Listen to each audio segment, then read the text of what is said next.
The main thing that jumps to mind for me when I think about final and think about like if I was in a firm like using it, like what's the why is this an accounting specific use case? Like why should Vinyl be a vertical AI company? I think I'm probably missing something. It feels like this would be a horizontal play. I mean, yes and no. So there's obviously a number of horizontal players out there that, for the most part, have built great products. Where those products typically fall down for accounting firms, and this would be true for any other vertical, is the meeting notes and summaries on specific and contextualized to the types of conversations that accountants are having with their clients. So in the case of Vinyl, we've trained our AI on over 200 accounting terms, phrases, words that people might use in conversations that generic note takers simply won't pick up on, or they'll kind of mislabel it or misunderstand it. What that means is that for firms using Vinyl, they get much more detailed and accurate summaries that are relevant to the types of conversations that they are having with their clients versus a more generic note taker, which just picks up absolutely everything that was said. You know, how did you get on at the weekend? How are the kids? Where did you go on holiday? All of that kind of small talk and additional fluff that happens in these conversations, which sure, it's said, therefore it should be picked up by the transcript, but ultimately it's not helpful when it comes to the partner or team members needing to review those notes and go and do their job. They just need that kind of more detailed accounting specific summary. So that's one of the kind of key differentiators. Another big one is just around integrations. So note takers shouldn't live in isolation. Meeting notes need to go to places where people actually need to use those notes to be able to do their job. And for accounting firms, one of the big ones is practice management systems. So generic note takers just will never build out to those practice management systems because it's not within their interest to do so. Whereas for Vinyl, the fact that we're focused on accounting and bookkeeping firms means that for us, integrating with the likes of Carbon or FYI or Zero Practice Manager or any of these other practice management platforms makes so much sense because that's where firms and their teams are doing the work, and that's where they need some of that meeting context to live as well. So that would be another point.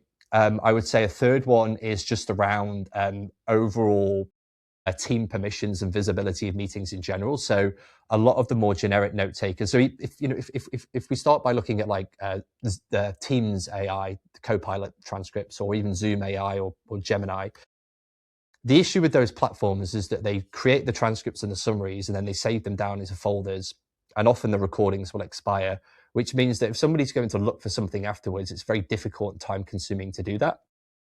The difference with Vinyl is that we've built the whole product around the concept of how accounting firms manage their clients, which is that they manage clients, and within those clients, there are numerous contacts. So contacts are the individuals, the kind of directors, shareholders within the organizations.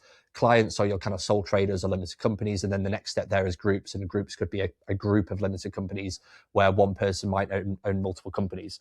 The way that we've built our product means that all of those meeting notes and recordings are filed away automatically against those relevant records. So if somebody in the team is looking for something, they don't have to go jumping through folders. They don't have to go jumping through somebody's inbox. They don't have the risk of recordings expired or transcripts not saved.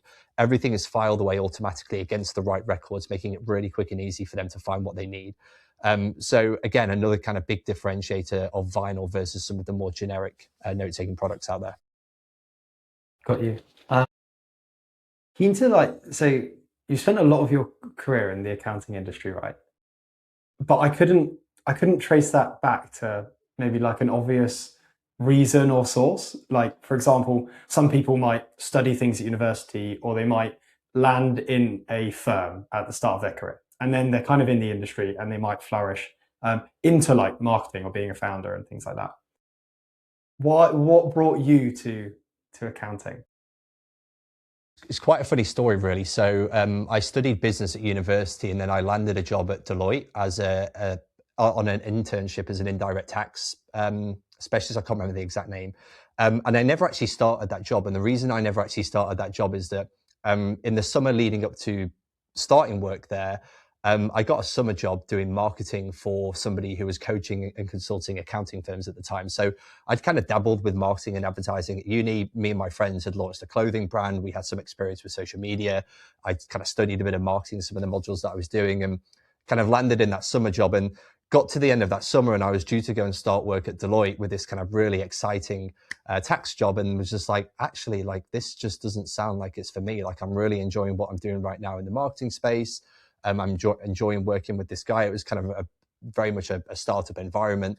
And I just stuck it out there. So I was working with him for a number of years. We built up that coaching program, working with hundreds of accounting firms throughout the UK, really getting to understand, what accounting firms are, how they work, how they operate, what's important to them, what their biggest kind of pains and challenges are. And then from there, I kind of fell into the world of accounting SaaS and accounting tech, and did some consulting worked with a few brands like Ignition, was involved as a kind of early co-founder with Pixie, which was a practice management product. I got involved with the team at the Digital Accountancy Show as the kind of content lead. So I've been working with those guys to curate their content program over the last 6 years. And it was really kind of off the back of that the experience just kept compounding and accumulating. And I've just found myself not stuck, because I think stuck is a negative word, but just like very much at home in the accounting profession. I think it's an industry that I like to think that I understand well, got some great connections and even friends in this space now. And I think it's because of that we've been able to, and not just me, but my other co-founder, Trent, who's got a very similar story to me, we've been able to launch Vinyl as a product into the accounting industry based off the fact that we've been working in this space for the last 12 years. Got you. Okay. Yeah, no, that's interesting. Have there been like particular people who have really helped you like stay in or encourage you to stay in the industry? Like I often find that people might get that first role in an industry and say like hit the ground running, have a good year or so there, but for whatever reason they decide to like pivot. Like what was the reason that kept you in this space? Was it particular people, mentors, coaches, or was it the vibe of the space? I think it's just the community in general. Like I would actually say it's just the accounting and bookkeeping firms that I've been very fortunate to work with over the last 12 years. And many of those have, gone on to become good friends. Many of them, we can go and sit and have a drink with or kind of go out for dinner. And I just think the community is a really great place to be. It's very supportive. Everybody's looking out for each other. Everybody's kind of got everyone else's best interest at heart. I think the vendor community within accounting SaaS is also really strong. Lots of kind of products looking to support each other and find ways to help each other to grow. And I think there's just a really nice kind of community aspect that exists. And I think part of that has just led me to stay in this space. Is there anyone like I want to name names? Like, is there anyone in particular who comes to mind? Like, who's there right now? Who's been good? I think there's a couple of people that have been really, really pivotal to my journey. So my co-founder right now at Vinyl, Trent, I've been working with him now for, too many years. But Trent actually first took a chance on bringing me in to help with Ignition in the UK and kind of work with him on some of the growth stuff there, because he moved over from Australia to help grow Ignition in the UK initially. So he's been somebody that I've worked really closely with over the years. And now we obviously have Journey, which is our agency, and Vinyl, which is the AI note taker. There's probably too many names to name, and I'll probably get told off for not naming certain people. So it might be easier not to say specific names. I think somebody who I always really enjoy talking to in this space and really, really value their perspective and their opinion, and has really helped to kind of push me to think about things differently would be Richard Sargent. For those that don't know, Richard is a kind of consultant and a researcher within this space, and often does work with a lot of software companies, helping them to really understand, like truly understand the accounting profession and accounting firms and what's happening. And I've spent time chatting to him over the years, and always find and lead those conversations feeling quite inspired, and like my brain has expanded quite considerably. So I'd say that.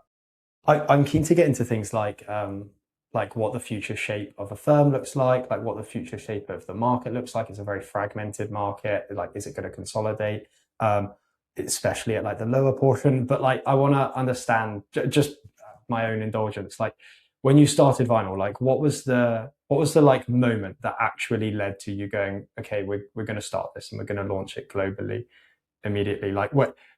Like it seems like why meetings? Like there's a ton of like products. It feels like the industry needs help, right? Like why meetings? Ultimately it was an unserved need. So the reason why we landed on meetings was we also run an agency called Journey, and Journey works with software companies, and our kind of operating model is almost like low client numbers, high touch. So for all of our clients, we meet with them several times a week. Often those meetings lead to work. We're almost like an integral part of their team. And early on, and this was like 3-4 years ago, we were very early users and advocates of Fireflies within Journey. We were using that for all of our meetings. We were trying to take the transcripts and do things with it afterwards. And ultimately what we found was a lot of frustration that Fireflies wasn't built for our type of business. It wasn't built for this type of marketing agency. And that led us down this path of asking the question, well, if this is the case for us, I wonder how accountants feel about the meeting note takers that are applicable for their firms. So we launched the survey, and we surveyed just over 250, I think it was 250, 300 firms globally, to basically ask them, like, are you experiencing pain with taking meeting notes? What are the problems you're experiencing? What are the challenges? Do you feel like the current solutions are helping you? And the overwhelming feedback was, there's a huge issue here. Like we're kind of drowning in admin. We're struggling to stay on top. The existing solutions aren't helping.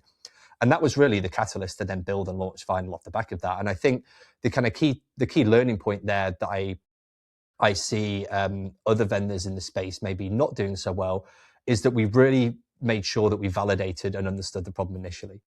I think there's a lot of products that launch in this space that are solutions looking for problems versus solutions built to solve problems. And I think it's those products that tend to find traction is a lot slower, growth is a lot harder. They struggle to find how to position themselves in the market.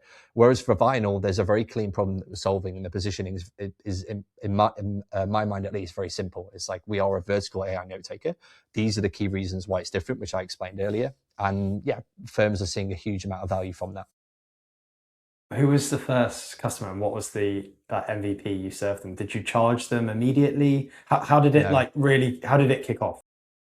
Well, the first customer was Journey, our agency. We were using it heavily internally initially just to kind of make sure that it was working.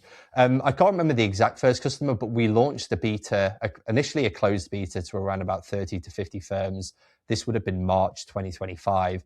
And then we launched the full public beta in April 2025 and had just over 350 firms join that globally between April and August. So we had a really large number of firms, different shapes and sizes, different geographies come into that, and really helped to shape that product over a kind of 4 or 5 month period to help us understand like where it was working, where we needed to improve it, and ultimately what we needed to build to kind of deliver that minimal viable product.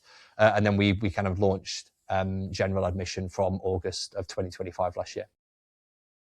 300 firms is a lot for a beta, like full firms. So like, how did you, like, were there tactics involved in gathering an initial set? Did you use like a beta and scarcity to draw people in?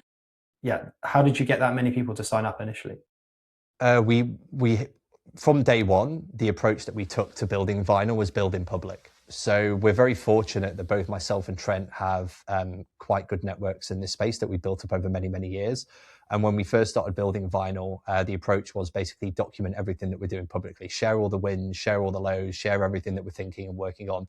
And that worked really well because, first of all, it generated interest. We were just generating waitlist signups, people that were interested in using the product, and kind of pushing people into a waitlist. And then we could reach out to those once the beta was ready. But secondly, it also validated a lot of thinking and a lot of the kind of hypotheses around the problems that we were solving and the features that we needed to build. I think that ultimately that was the strategy that we ran with and the strategy that helped us to launch into the market. Was there any specific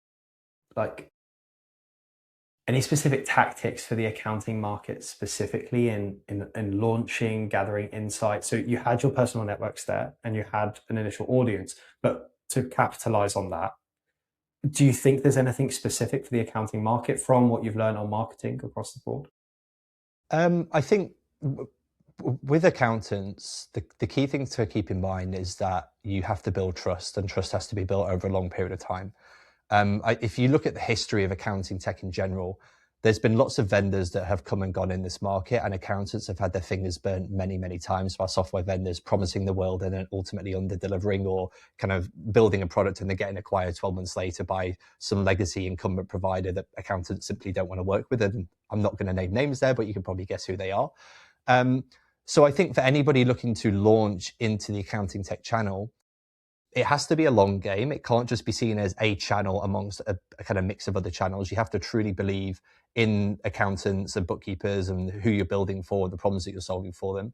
And you have to be in it for the long run and build trust over the long run. And that doesn't happen overnight. And I think trust is built by building a product that solves a real pain point. being honest about where you are in terms of product development, and just showcasing and spotlighting and almost like heroing the accountants and bookkeepers that are using your products today. Because often they'll see other firms using the product, they'll be inspired by their successes, and that will ultimately draw them in and help them to understand and kind of believe that your product can solve a problem for them. What sort of channels are you using? Like, is it your LinkedIn is awesome, communities? Yeah. Yeah, I guess like foundational channels, SEO, AEO, so making sure that the website's optimized and found on search and also found through search in LLMs. We use email marketing quite heavily. We build up our email list through in-person events. We throw a lot of kind of side events at conferences. So a big part of how we launched in the US last year was, instead of going and buying a stand at the big conferences, we just hosted and co-hosted parties with partners, not necessarily parties, but kind of drinks and networking events before or during conferences. And that's almost like a really great way of kind of breaking into new markets as well, because you meet partners that you potentially work with, you get to network with firms in a more informal environment and build relationships with them before you even get to a kind of sales conversation. So that's worked really well for us. I think LinkedIn, just building through kind of founder profiles, has also worked quite nicely for us as well. So through mine and Trent's LinkedIn, that's been reasonably successful. And we also use webinars quite extensively. I find that accountants are quite engaged when it comes to webinars, assuming that the content is actually valuable and helpful. And it's really just doing those things kind of consistently over a period of time, and also making sure that you've got good social proof. So we're building out the case studies on our website continuously. I think we've got 8 or 9 on there right now. We've got quite a few more in the pipeline, just to make sure that we're kind of sharing the stories of the firms that are succeeding with vinyl. So where's vinyl? Where's vinyl right now? What is the meeting pain point an initial wedge? Is that how you see it, or do you see it as the company as a whole? You're across different markets. Can you see you going into different verticals? Like, how do you scale? How big could this get? I could imagine like law and different areas like that needing their own vertical meeting. Yeah, so we won't ever go into other verticals. I think it completely diminishes the mission and the value that we're building within the product. We will always stay within accounting and bookkeeping specifically. Where Vinyl is today is somewhere between AI meeting assistant and AI teammate. What I mean by that is that today Vinyl kind of is a note taker. It joins the meeting, it generates all of the notes and actions afterwards. It's able to kind of eliminate a lot of that meeting admin, the sharing of meeting context to practice management systems, and making sure team members can access what they need. We're in the process of moving towards Teammate, where it starts to actually do some of those actions for you. So one of the things that we're launching in the next couple of weeks is our email integration. And what that will allow firms to do is basically, the moment the meeting is finished, Vinyl pre-drafts a very personalized follow-up email from the firm to the client that the accountant can then basically ultimately review, and in one click send it directly from their inbox to the client. So that's one thing. We'll also look at like calendar booking, meeting booking links. It's kind of similar to Calendly, whereby firms can then manage the kind of scheduling and reminders of meetings through Vinyl as well. So kind of taking that load off somebody's plate. Another thing would be pre-meeting agendas. So actually helping firms to generate agendas for meetings based on things that have been previously discussed, or even being able to sync in data from other systems, could be from the ledgers, for example, to help generate like a pre-meeting agenda that can then be shared with the client ahead of the meeting. So we're kind of moving away from just this AI note taker, which will always still be the primary wedge and kind of use case of the product, to Vinyl being more of a teammate that can then operate not necessarily autonomously, but it can help with delivering some of the actions that the firm needs to complete around the whole meeting piece. So, like, I think you've got quite an interesting lens on the industry. Like, you've been in it for quite a long time, and also extremely tech focused. How do you see the size of the firm changing? Do you see it shrinking? Do you see it becoming more senior members? Or do you see these firms getting bigger and more consolidated and monopolized? I think what we're going to see in the next few years is a huge influx of new solo startup firms. And I think that's going to be driven by 2 things. The first is consolidation at the top end of the market. I think with everything that's happening in the M&A space and with private equity, that is ultimately just going to force people out of those firms where they don't want to be part of that kind of organization. They don't want to be kind of held accountable to those types of targets and the type of work ethic that would be expected in those types of firms. So we'll kind of see a fallout from there. I think the flip side of that is that we're going to see more of a fallout where these larger firms simply can't adopt AI technology in the same way that smaller firms can. It's just, there's too much red tape, there's too much bureaucracy, it takes too long. Most of them are still stuck rolling Copilot out, never mind looking at setting up Claude Cowork for all of their team members. And I think you're going to see a layer of people in these firms that are just ultimately frustrated with the lack of technology that they're able to use to support their day job. And therefore they'll drop out and want to kind of start their own thing where they can just build their own personal productivity stack around Claude Cowork and all of the other apps within the ecosystem. So I think we'll kind of see this huge influx of smaller firms. I think within these smaller firms, there'll be a completely new operating model. It will be very unlike a traditional accounting firm model. We'll see kind of 1 to 2 people orchestrating a layer of apps and agents that ultimately can deliver a significantly higher volume of work than what a traditional firm can. They can probably charge higher fees because they'll be able to do more types of work for those clients. They'll be able to spin out forecasts much easier. They would be able to deliver more advisory services much easier because they're ultimately kind of automating a lot of the kind of more entry level work using products like your own. And I think ultimately those guys will challenge the market quite considerably because they will be able to operate and deliver services in a way that some of the larger incumbent firms simply will never be able to do, in my opinion. Okay. So the previous economies of scale that came from having a lot of labor doing training that enabled big firms to service bookkeeping and accounting services at lower fees, it's now gone, and individuals can set up their own firms. We might get a more fragmented market, but more because at the end of the day, the client just cares about their one accountant that they deal with, whether they're in a big firm or small. And if a smaller firm can service them better, then... Exactly. I read a really interesting article by Gary Turner a couple of weeks ago, and he talked about how previously, before AI, larger businesses, larger firms would benefit from economies of scale because they're purchasing more, they get more discounted rates, they get that kind of compounding effect of more people using it. The inverse is true with AI because the bigger they are, the harder it is to actually implement this stuff and make it effective and see those productivity gains. And I think that's why we're starting to see some of these huge organizations just wiping out entire layers of staff, right? I think Oracle just last week made several thousand staff members redundant. I think what they're trying to do there is almost like force the hand by eliminating a huge part of staff. It's almost like forcing the need for the rest of the organization to now have to lean more heavily into using this technology to find those efficiencies and find that the kind of benefits of using AI. So ultimately, I just think that they're kind of disadvantaged compared to smaller, more nimble firms where individuals can almost build personal productivity stacks around the workflows that they're responsible for and the way that they work, whether that's through something like a Claude Cowork or whatever it might be.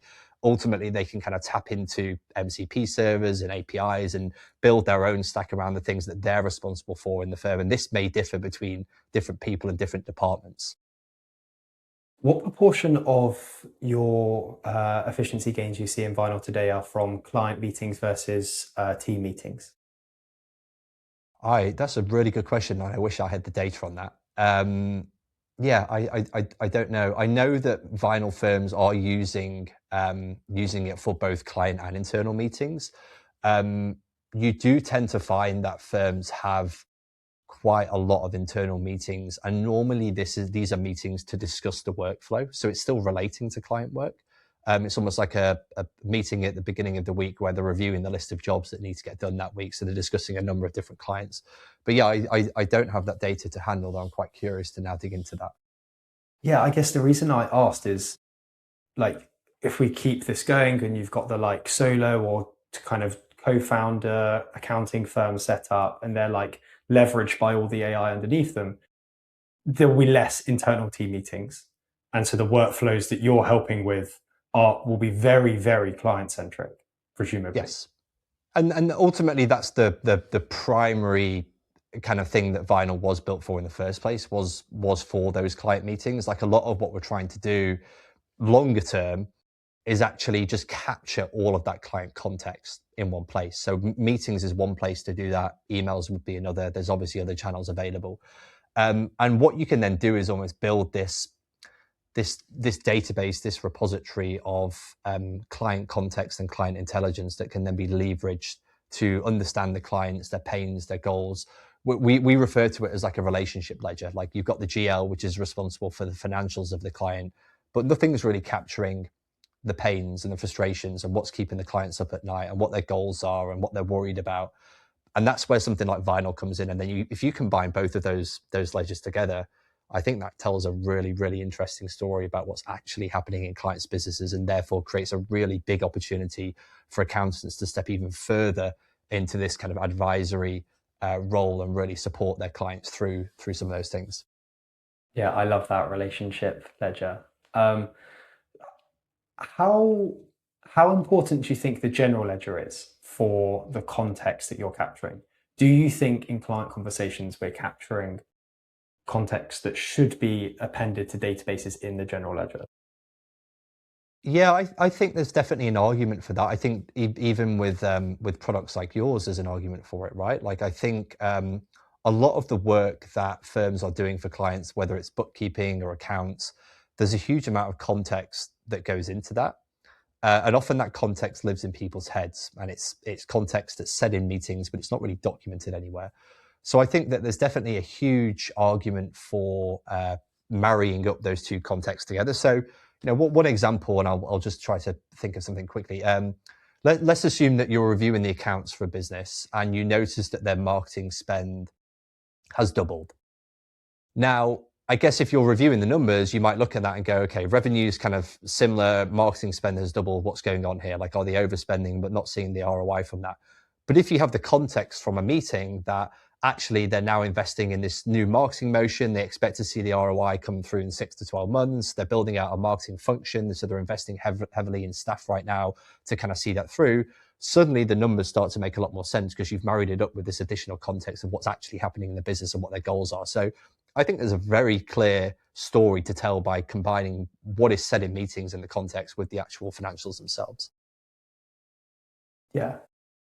So I'm running my accounting firm. I've just set it up. The firm I joined has been purchased by private equity, and I'm not liking the environment. I'm going to set up my own firm. I get Vinyl on board to record all of the client conversations. How do you manage the continual context that I build up from my advice and things specific to my practice, but then also for each of the clients, so that in meeting 2 and 3, it's remembering that note you said, the business plan that's relating to the marketing and the team spend? Yeah, so that's a large part of what we're building out in the product right now. What we have today is Ask Vinyl, which is almost like our firm-wide ability to query meetings that have taken place. So think of that as almost like a chat GPT interface, but it's the context behind it is all of the meeting transcripts within your organization. And you can select a specific client and you can analyze those meeting transcripts. You can do it across a more broader range. You can do it for a specific team member. And that's really helpful for kind of the reasons that you were alluding to there. So one example that comes up often when I'm speaking to firms is they're busy growing, they're busy hiring new team members. These new team members are coming into the firm and they're now responsible for looking after a small portfolio of clients. And one of the things they need to do early on is get up to speed on actually who these clients are and what's happening in their businesses. And previously that would mean sitting down with a partner or whoever else was responsible for the client previously and kind of understanding, what's their business, what do they do, what are their challenges, etc. In Vinyl, that whole process will take you 30 seconds. You go to Ask Vinyl, you select the client, and you type in, I'm a new team member responsible for Apple Limited. Tell me everything that I need to know. Vinyl will then analyze all of the previous meeting transcripts and meeting context, and it will almost create this one pager about that client's business. And you can kind of prompt it further, ask further questions, pull out as much information as you need to, but ultimately it's all there and it's accessible in one place. The next evolution of that is applying that to client records specifically. So one of the things that we will build towards is almost like I guess you can call it like a light CRM, bit of an automated CRM within Vinyl, whereby each client record is continuously updating with the context from meetings and from emails based on what was discussed. So every time you go to that client record, it will tell a slightly different picture based on all of the new context that has come in. to help you understand, what is happening today in that client's business. The kind of third part of that is then actually taking away the need to go in and prompt Vinyl and creating like an automated signals dashboard, whereby senior leaders, for example, from a firm can log into Vinyl and they can see a dashboard, and it will show them all meetings in the last week where there is an additional service opportunity because clients have mentioned keywords like funding or forecasting, and therefore there's an opportunity to reach out and discuss with the client if that's something that I can support them with. Or maybe we've automatically surfaced potential churn issues where clients have said that they're not happy with something, or they received something late and they weren't entirely satisfied with the service. We can even surface signals around team members and how well they're conducting meetings, identifying training and learning opportunities where they can maybe ask different questions or run the meeting in a slightly different way. So there's so much you can do with all of that context once it lives there. And, and another example that comes to mind is just documenting processes. Like, one of the things that a lot of firms struggle with as they scale is documenting how they do things. If you think about a partner goes out and has all of the discovery calls with new prospects, but he wants somebody to step in and do that for him now, he can just query all of those transcripts and say, here's the last 50 discovery calls I've done. Document this into a process, list out the questions that I ask, list out common objections that I get and how I deal with those. And then he can hand that off to a new team member and they've got a system to run with. So it all starts with just capturing this context, using something like Vinyl to bring that in. And once it's there, it's almost like this endless opportunity and kind of goldmine of things you can get from it. Yeah, I'm quite excited actually. So I couldn't see how meeting recording was vertical specific. But I think this is actually so the way we think about bookkeeping is that the hard part is capturing all of the context around a transaction. That's the work. Like, if you have that, you can then be helpful afterwards.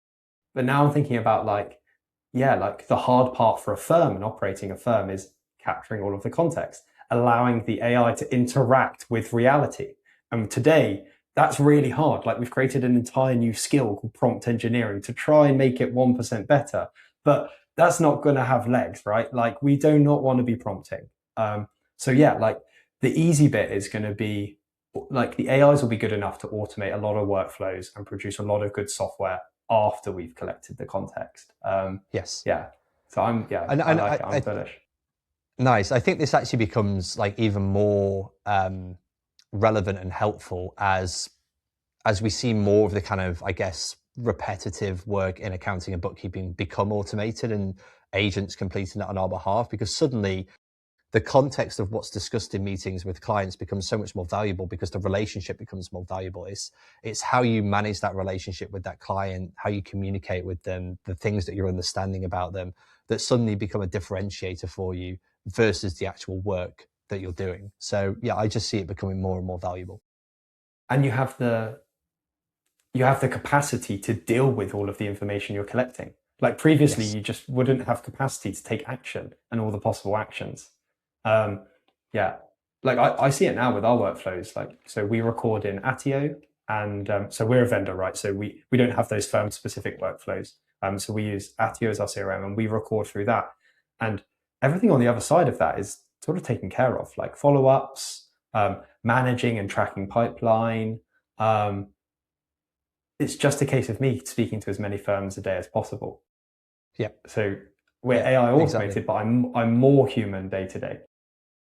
Exactly. You can focus on those more personalized follow-ups to the meetings because you know that the more basic level of following up has been dealt with and everything's been documented and saved where it needs to be. So you can focus more on the actual relationship with the firm versus more of the kind of admin around what you need to do to kind of keep nurturing that conversation.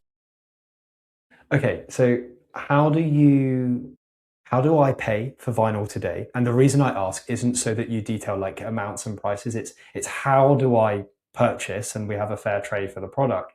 And how do you link that into how accounting firms used to procure software, and then maybe how they might procure that, keeping this idea going of these new founder style accounting firms popping up, offering like agent automated services?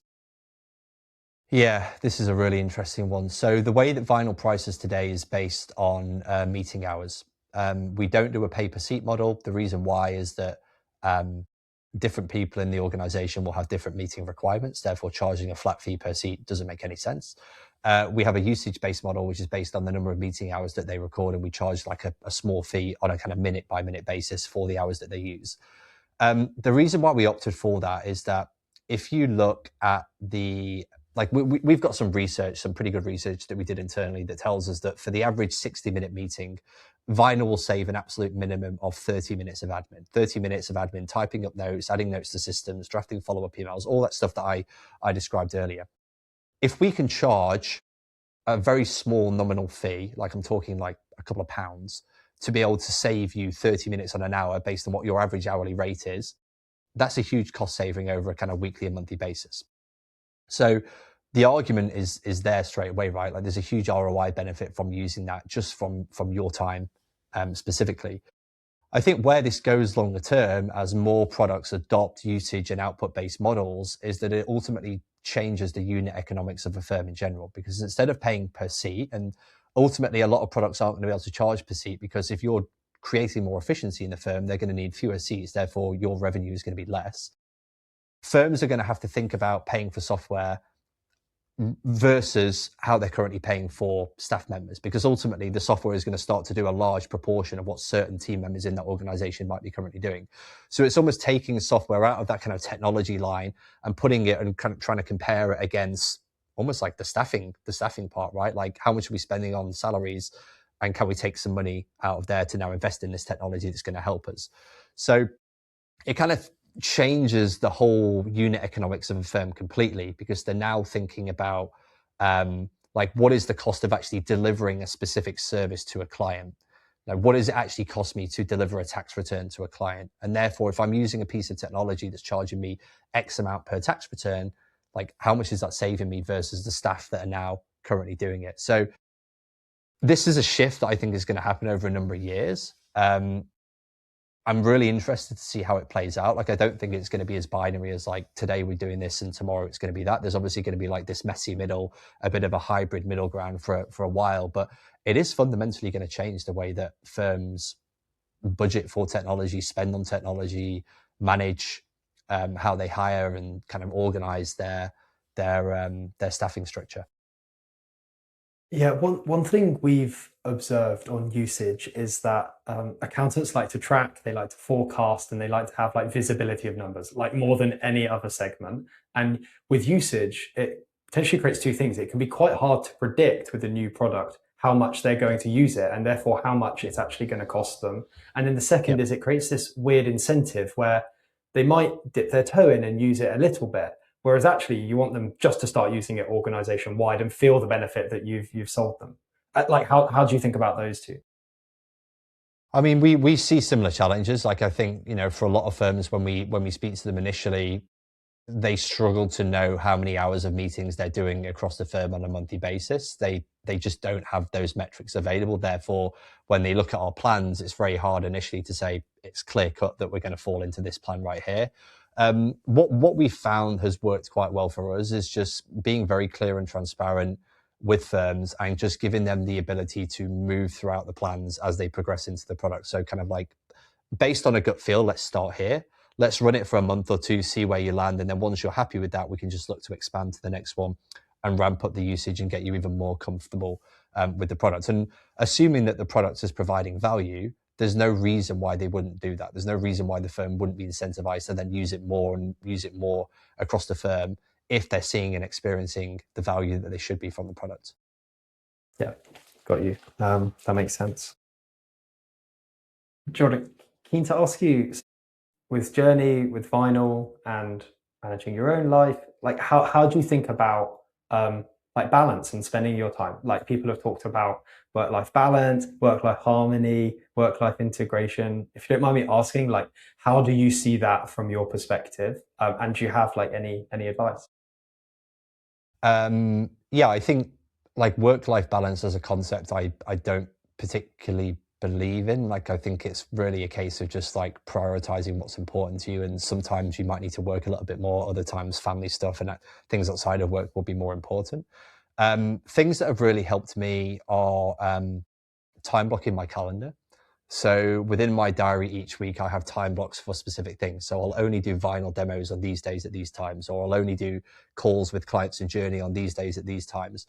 And that helps not only to organize my week from a time point of view, but also really helps with the context switching, because like context switching is a huge time and productivity drain, especially when you're working across kind of multiple projects or even multiple businesses. So that's one thing that has really helped. Something I'm a massive advocate of is just exercise and fitness in general. So for me, one of my kind of daily non-negotiables is that 3 p.m. till 4 p.m. in my calendar every day is I go to the gym. Nothing kind of overwrites that slot in my calendar. And that just gives me that point of the day where I've got some breathing room. I can go and exercise. I can spend some time away from my desk. And it just helps me to kind of recalibrate and re-energize my mind so I can then kind of come back and pick things up later. So just simple things, really. Like, I don't think that there's any silver bullet. Like I became a dad for the first time in 2025. My daughter was born on New Year's Day, so she's 15 months old now, and I think that journey was a really interesting one as well, in terms of like learning how to balance like time spent on work versus time at home, being dad to her. And I think that what I learned through that is that there's no right or wrong way to do it. Some weeks you will be fortunate enough to be able to spend more time, and other weeks you, unfortunately, because you're trying to manage things, you spend a little bit less time. And you're going to feel guilty either way, like especially when you're an entrepreneur and running a business. Like, you feel guilty that you're not spending enough time at home, and equally you kind of sometimes feel guilty that maybe you've not spent enough time working on something that you knew would help to get you ahead. I would just say, just figure out what feels comfortable for you. There's no right or wrong way to do it. Don't benchmark yourself against other people. You've got to find your own rhythm, your own cadence, and you'll find something that ultimately works for you long term. And I think you think you want to pull on any other threads you think I should have asked?